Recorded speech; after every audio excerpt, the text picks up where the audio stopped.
بسم اللہ الرحمن الرحیم الحمد للہ رب العالمین والعاقبۃ للمتقین والصلاة والسلام علی سید الرسل وخاتم النبیین وآلہ واصحابہ اجمعین اما بعد۔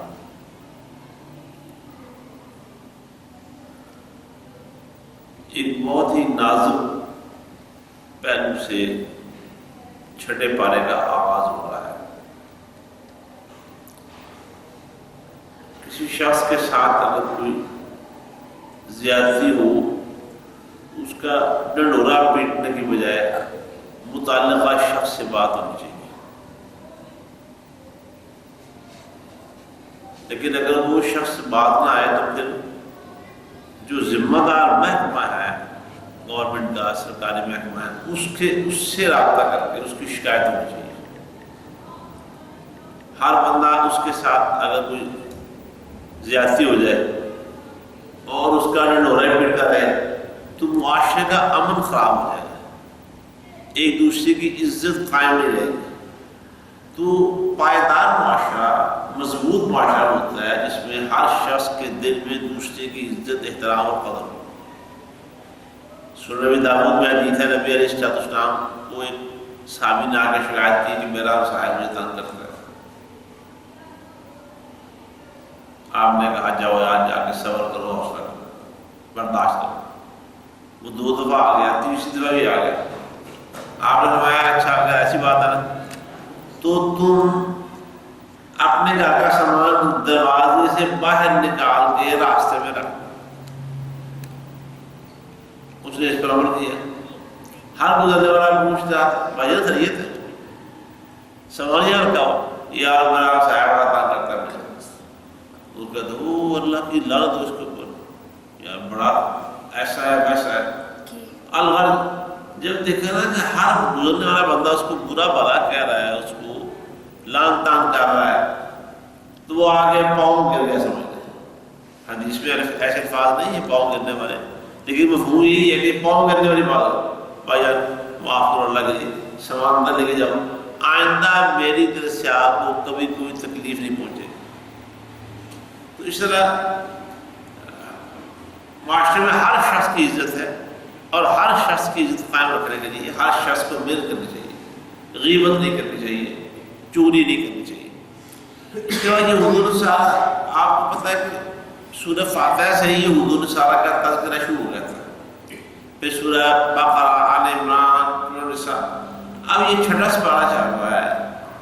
تو یہاں یہ حدود کے اہل کتاب کے جرائم کی ایک شارٹ سمری، خلاصہ یہاں بیان کر دیا گیا کہ حدود کے اہل کتاب کے جرائم کیا کیا، اور پھر وہ بہت ساری باتیں اپنے جرائم کی تو اپنے منہ سے کہتے، اپنے منہ سے کہتے۔ یہاں یہ فرمایا گیا، کہنے لگے کہ ہم اللہ تعالیٰ کی بات تب مانیں گے، یہ کتاب وہ کتاب اللہ تب مانیں گے اللہ خود ہمارے ساتھ بات کرے جیسے اس نے موسیٰ سے بات کی۔ پیچھے گزرا نا پہلے اس بارے میں، آپ خود بھی پڑھ سکتے ہیں۔ پھر انہوں نے اللہ تعالیٰ نے کہا کہ شہر میں سجدہ کرتے ہوئے داخل ہونا ہے، وہ سجدہ کرتے ہوئے داخل ہونے کی بجائے اکڑتے ہوئے داخل ہونا، یہ بات ہے۔ ہفتے کے دن کاروبار سے اللہ تعالیٰ نے منع کیا ہوا تھا، وہ ہفتے کے دن کاروبار کرتے تھے، قرآن نے اس کا ذکر کیا۔ اللہ تعالیٰ نے جو بھی عہد کیا توڑ دیا، اللہ کی آیات سے کفر کیا، اللہ کے نبیوں کو شہید کیا۔ پھر اسی طرح اللہ کے نبیوں کی دعوت قبول کرنے کے بجائے وہ اکڑ کے کہتے یار ہمارے دلوں میں ان کی بات اترتی نہیں، قلوبنا غلف، ہمارے دلوں پر غلاف آ گئے۔ سیدہ مریم علیہ السلام پر بہت عمل ہے، حضرت مریم، اور جب قرآن نے بھی یہودیوں نے اتنا الزام لگایا اور قرآن نے اس الزام کو خوب دھویا ہے۔ یہودی حضرت مریم علیہ السلام کے بارے میں ایسی باتیں کرتے ہیں۔ حضرت عیسیٰ علیہ السلام کو پھانسی چڑھانے تک گئے، یہ تو اللہ کی شان ہے نا کہ اللہ نے بچا لیا، انہوں نے تو کوئی کسر نہیں چھوڑی۔ اچھا پھر یہودیوں میں بات شروع ہو گئی، حضرت عیسیٰ شہید ہو گئے ہیں، یہودیوں نے شرک کیا وغیرہ. اللہ نے کہا کہ نہیں، عیسیٰ نے آپ نے ان کو آسمان پر اٹھا لیا اور نبی علیہ السلام نے فرمایا کہ قیامت کے قریب زمین پر آئیں گے اور پھر ان کے جو کام اور وظائف اور ذمہ داریاں اللہ نے ان کو واضح کیا. نبی علیہ السلام نے بتایا آگے صلیب توڑیں گے، خنزیر کو قتل کریں گے اور جزیہ ختم کر دیں گے، دجال کو وہ جو دجال ہے اس کو قتل کریں گے وغیرہ، یہ اور پوری زمین امن سے بھر جائے گی. اس کے بعد اللہ تعالیٰ نے اپنے دین میں غلو کرنے سے منع کیا ہے. دین میں غلو، لا تغلو فی دین غیر الحق، غلو سے منع کیا ہے. اور پھر آخر میں سورت کی آخری آیت جو آخری آیت ہے اس سورت کی، سورہ نساء کی، وہ آیت کلالہ کہلاتا ہے. حضرت ابو بکر صدیق رضی اللہ تعالیٰ عنہ سے پوچھا گیا کہ جناب بتائیں یہ کلالہ کیا ہوتا ہے؟ کہنے لگے بھائی میرے پاس قرآن حدیث سے کوئی واضح بات یا دلیل تو نہیں ہے، میں اپنی عقل سے بات بتا رہا ہوں، اگر بات ٹھیک ہو تو اللہ کی طرف سے میں جانب اللہ، اور اگر بات ٹھیک نہ ہو تو وہ میری طرف سے ہے، اللہ جو کے رسول سے بڑے ذمہ ہے. اب دیکھیں حضرت ابو بکر صدیق رضی اللہ تعالیٰ نے اپنی بات کو اور اللہ اور اس کے رسول کی بات کو الگ الگ کر کے بتایا کہ دین صرف وہ ہے جو اللہ اور اس کے رسول کی بات ہے. ابو بکر کی رائے رضی اللہ تعالیٰ، ابو بکر رضی اللہ تعالیٰ عنہ کی رائے بھی دین نہیں ہو سکتی.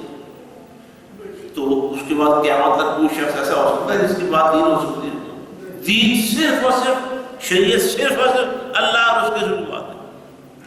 یہ ایک بات ویسے علمی سی بات ہے، یہ علماء بیٹھے ہوئے ہیں، ہمارے تخصص کے علماء ہیں، یہ مولانا ویس الرحمان صاحب ہے، مولانا الیاس یوسف صاحب ہے، ان کو اس بات کو پتہ ہے. عام طور پر ہمارے یہاں مشہور ہے، کہتے ہیں شریعت کے 4 ماخذ، دین کے شریعت کے 4 ماخذ، ایک کتاب اللہ ہے، سنت رسول اللہ ہے، ایک وہ اجماع ہے، قیاس ہے، اس طرح کی بات. سوال یہ ہے جو قرآن حدیث ہے یہ دین کا ماخذ ہے یا دین ہے؟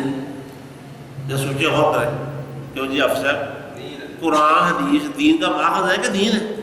دین. اتنی سادہ سی بات ہے، وہ خام خواہ گزر ڈالی ہوئی خام دین کی 4 ماخذ ہے. یہ قرآن حدیث تو خود دین ہے، باقی چیزیں ٹھیک ہے، وہ اجماع ہے، قیاس ہے، یہ ان سے ہم فائدہ اٹھاتے ہیں. یہ چیزیں بھی قرآن و حدیث سے ثابت ہے، اور جس حد تک ثابت ہے اس حد تک ہم لیتے ہیں. تو اللہ تعالیٰ کا دین صرف اور صرف کتاب اللہ ہے اور سنت رسول اللہ ہے، حدیث رسول اللہ. آگے سورہ مائدہ شروع ہوئی ہے اور سورہ مائدہ کی پہلی آیت بتا دیا کہ جو عہد و پیمان ہوتے ہیں ان کی بڑی اہمیت ہے، ان کو پورا کرنا چاہیے.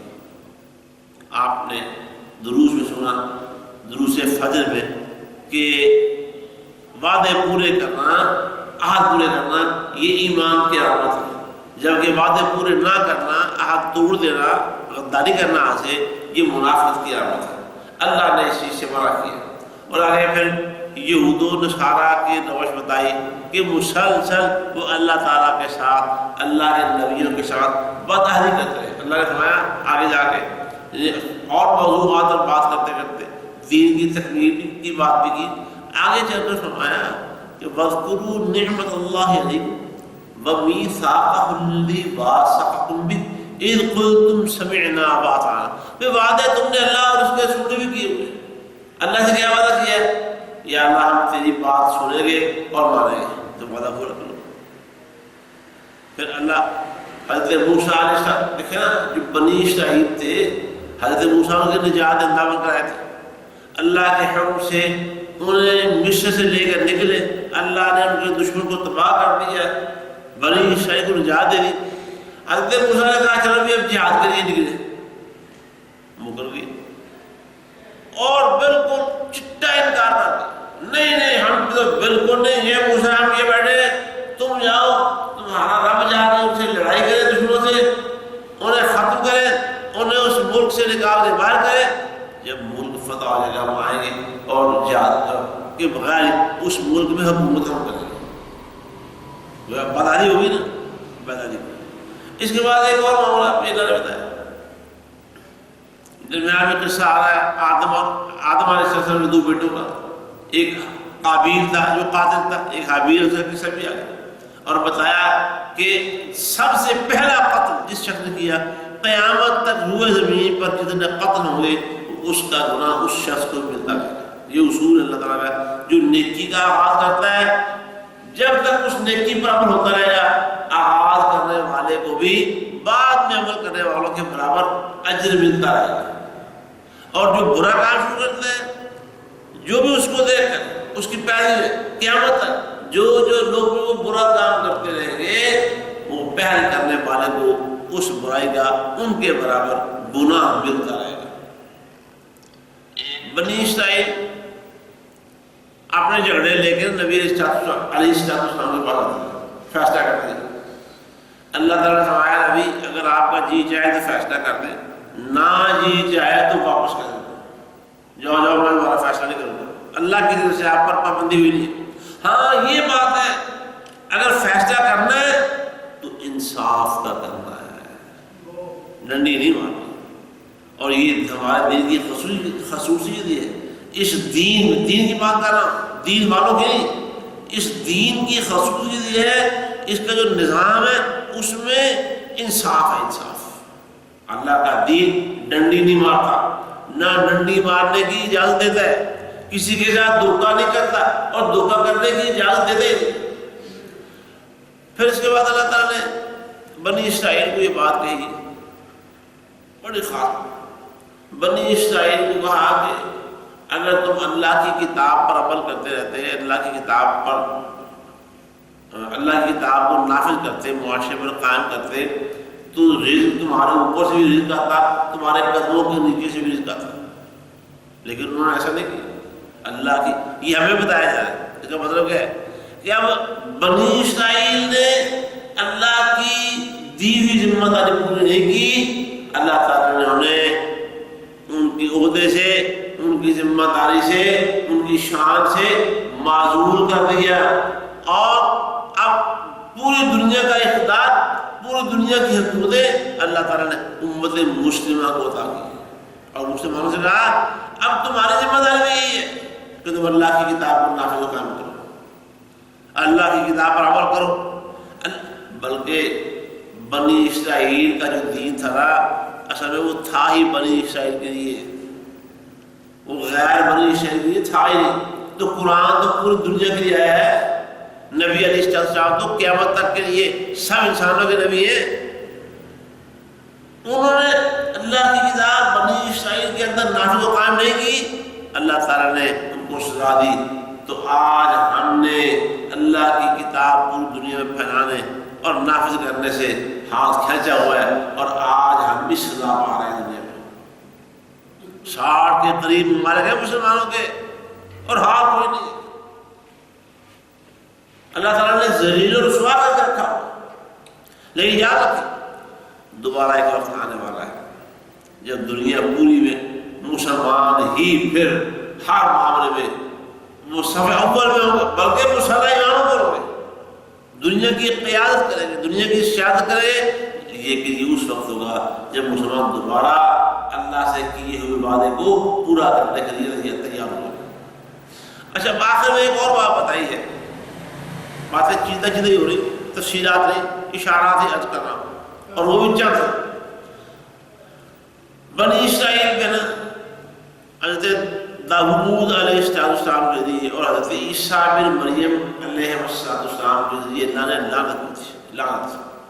لعن الذین کفروا من بنی اسرائیل علی لسان داؤد و عیسیٰ بن مریم۔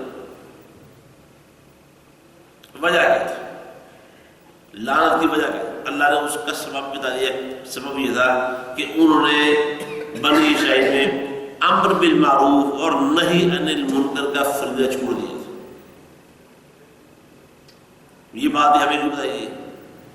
نبی علیہ السلام کی حدیثوں میں صراحت کے ساتھ ہے، آپ نے فرمایا لَتَأْمُرُنَّ بِالْمَعْرُوفِ وَلَتَنْهَوُنَّ عَنِ الْمُنكَرِ أَوْ لَيُوشِكَنَّ اللَّهُ أَن يَبْعَثَ عَلَيْكُمْ عَذَابًا مِّنْ عِندِهِ ثُمَّ لَتَدْعُنَّهُ وَلَا يُسْتَجَابُ لَكُمْ۔ بات سنو میری امت کے لوگوں، میں تمہیں تاکید کرتا ہوں کہ امر بالمعروف اور نہی عن المنکر کا فریضہ پورا ادا کرتے رہنا۔ اگر تم نے یہ فریضہ چھوڑ دیا، یہ کام چھوڑ دیا، نیکی کی دعوت دینے اور برائی سے منع کرنے سے، اگر تم نے ہاتھ اٹھا دیے، کھینچ دیے، کنارہ کش ہوئے، تو پھر کیا ہوگا؟ اللہ اپنی طرف سے ایک عام عذاب بھیجے گا جو سب لوگوں کو اپنی لپیٹ میں لیتا رہے گا۔ سب لوگوں سے کیا ہو رہا؟ آخر کچھ نہ کچھ نیک بھی تو ہوتے ہیں نا، نیک لوگ بھی اس عذاب کی لپیٹ میں آ جائے، نیک لوگ دعا کریں گے یا اللہ اپنا عذاب ٹال لے، یا اللہ ہمیں بچا لے، لیکن سارے کے سارے اس عذاب میں لپیٹ دیے جائیں۔ آج اللہ تعالیٰ نے پھر بھی بڑی ڈھیل دے رکھی ہے، ورنہ آج ہم آپ کتنے لوگ دیکھیں، بے نماز کتنے ہیں، بے روز کتنے ہیں، اللہ کے ساتھ شرک کرنے والے کتنے ہیں، بدعات کرنے والے کتنے ہیں، رسول اللہ صلی اللہ علیہ وسلم کی مخالفت کرنے والے کتنے ہیں، شادی بیاہوں میں اللہ اور اس کے رسول سے وہ کسی نے کہا ہے شادی بیاہ میں تو یہ ہوتا ہے، ایسے لگتا ہے جیسے لوگوں نے اللہ اور اس کے رسول کو چھٹی دے کے گھر پہ دیا ہوا ہے کہ ہم فارغ نہیں ہے ابھی اور آپ جا کے آرام کریں۔ اللہ اور اس کے رسول کی مخالفت، اور ہمیں پرواہی ہوگی شادی بیاہ میں جاتے ہیں، وہ شادیاں جو اللہ اور اس کے رسول کی مخالفت والی ہوتی ہیں، وہاں جاتے ہیں، نیودرا شوگر بھی ڈالتے ہیں، دوہے تحائف بھی دیتے ہیں، سارے کام کرتے کی کری جو نہیں چھڑایا تھا، مجبوری بھی کھڑی تھی، اس سے تھی جو شادی کی اس ایسی تھی ادھر، تو یہ کام اللہ اور اس کے رسول کی مخالفت والے کاموں میں شامل ہونا یہ سخت لعنت کا کام ہے۔